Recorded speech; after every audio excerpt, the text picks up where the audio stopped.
त्यासाठी सर्वप्रथम आपण आपल्या मोबाईलच्या Google ड्राईव्हवर जायचं आहे। या ठिकाणी खालच्या बाजूला प्लसचा जो आपल्याला आयकॉन दिसत आहे त्यावर आपण काय करायचं आहे, क्लिक करायचं आहे। त्यानंतर पहा फोल्डर हा टॅब दिसत आहे त्यावर आपण काय करायचं आहे, क्लिक करायचं आहे। फोल्डर या टॅबवर क्लिक केल्यानंतर या फोल्डरला आपण स्कॉप हे नाव द्यायचं आहे आणि क्रिएट या बटनावर काय करायचं आहे, क्लिक करायचं आहे। या ठिकाणी आपलं स्कॉप हे फोल्डर तयार होणार आहे।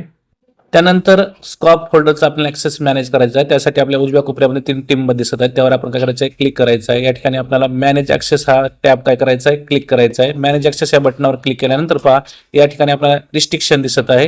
ते रिस्ट्रिक्शन आपल्याला काढून टाकायचं। त्यासाठी रिस्ट्रिक्शन या टॅबवर काय करायचं आपण क्लिक करायचं आहे आणि त्यानंतर एनीवन विथ द लिंक या टॅबवर आपण काय करायचं, क्लिक करायचं आहे आणि अशा प्रकारे आपण स्कॉप फोल्डरचा जो ॲक्सेस होता तो सर्वांसाठी आता दिलेला आहे।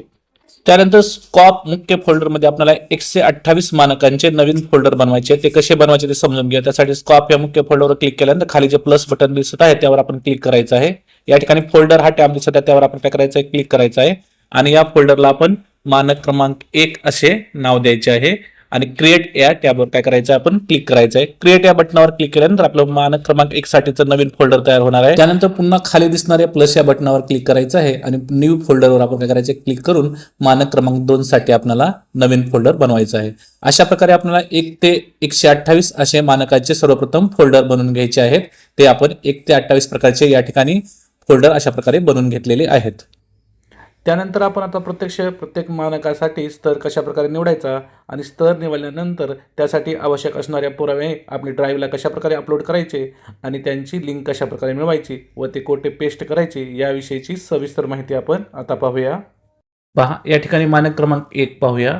मुख्याध्यापक आणि शिक्षक अभ्यासक्रमाशी निगडीत दस्तावेज आणि NCERT SCERT यांनी प्रकाशित केलेल्या संदर्भ साहित्याशी परिचित आहेत आणि त्यासाठी आपल्याला या ठिकाणी 4 स्तर दिलेले आहेत। आता समजा आपल्या 4 स्तरापैकी आपली शाळा 3 क्रमांकाचा स्तर पूर्ण करत आहे तर त्यासाठी आता आपण काही पुरावे म्हणून या ठिकाणी फोटोज अपलोड करणार आहोत। तर त्यासाठी पहा आपण आपल्या गॅलरीमध्ये जायचं आहे। ज्या ठिकाणी आपण हे फोटो सेव्ह केलेले आहेत ते फोटो आपण काय करायचे आहेत, सिलेक्ट करायचे आहेत। कमीत कमी 1 किंवा जास्तीत जास्त 4-5 असे आपण फोटोज घेऊ शकतो किंवा या ठिकाणी PDF देखील अपलोड करू शकतो।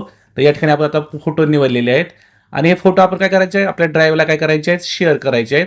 आता आपण या ठिकाणी हे ड्राईव्हला शेअर करूया आणि या ठिकाणी लोकेशन पहा आपण स्कॉप हे लोकेशन काय करायचं आहे, निवडायचं आहे आणि त्यामध्ये मानक क्रमांक 1 जे आपण फोल्डर तयार केलेलं आहे ते फोल्डर निवडायचं आहे आणि या ठिकाणी अपलोड असं आपण या टॅबवर क्लिक करायचं आहे।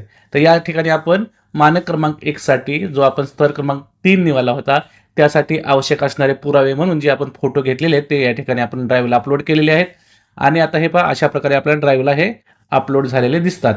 तर आता आपण काय करायचं आहे, हा जो मानक क्रमांक 1 आहे आपला फोल्डर त्याची जी या ठिकाणी आपल्याला लिंक दिसत आहे ती लिंक काय करायची आहे, कॉपी करायची आहे आणि पुन्हा एकदा आपण स्कॉप ॲपवर जायचं आहे आणि त्या ठिकाणी जो आपला मानक क्रमांक 1 आहे त्यासाठी जो आपण स्तर क्रमांक 3 निवडलेला आहे त्या ठिकाणी जायचं आहे आणि खालच्या बाजूला जर पाहिलं तर आपल्याला या ठिकाणी पेस्ट प्रूफ या ठिकाणी आपल्याला क्लिक करून ही लिंक आपल्याला काय करायचं आहे, पेस्ट करायची आहे आणि सबमिट या बटनावर काय करायचं आहे, क्लिक करायचं आहे। अशा प्रकारे या ठिकाणी आपण यशस्वीरित्या मानक क्रमांक 1 साठी जो आपण स्तर क्रमांक 3 निवडला होता त्यासाठी आवश्यक असणाऱ्या पुरावे आपण कशा प्रकारे ड्राईव्हला अपलोड करायचे आणि त्यांची लिंक कशा प्रकारे मिळवायची आणि ती कशा प्रकारे पेस्ट करायची याविषयीची सविस्तर माहिती पाहिली।